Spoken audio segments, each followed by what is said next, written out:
a very similar experience that we all go through, regardless of social status, regardless of wealth, regardless of age,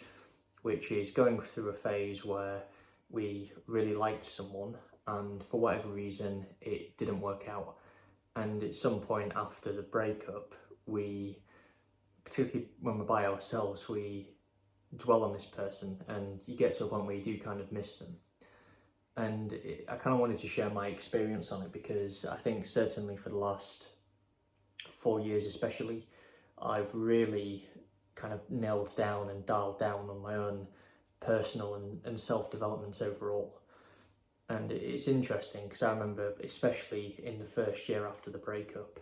it just seems like regardless of what I did, whether it was driving to work first thing in the morning at like 6 in the morning down the highway, whether it was being in work, whether it was being in the gym, whether it was walking my dog, whether it was,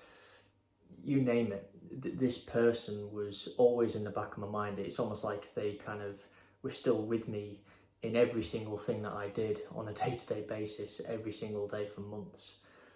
And for me, I kind of tried to channel it in such a way that even though I missed that person, I always kept them in the back of my mind, so that when I was going through my self-development journey, they were always with me in some kind of way. And I kind of used it to almost as fuel to try and say to myself, you know what, I didn't work out with this person I genuinely really liked, but I'm going to bring them with me on developing myself as a person, becoming the best possible version of me that I can be, and someone that I can be proud of. And in a lot of ways it can kind of make up for maybe a lot of the negative feelings that I felt after the breakup. And to me, I think that was probably the healthiest way of getting over the idea of missing someone, because let's be honest guys, you know, it's something that as men we all go through it at some point or another, and it varies depending on age, it varies depending on circumstance, but we all go through it as a common experience and we can all relate to it. We just kind of go through different emotional experiences, and to me it's just about what you do with it. Do you channel it into becoming a better person, or do you let it consume you completely and you just end up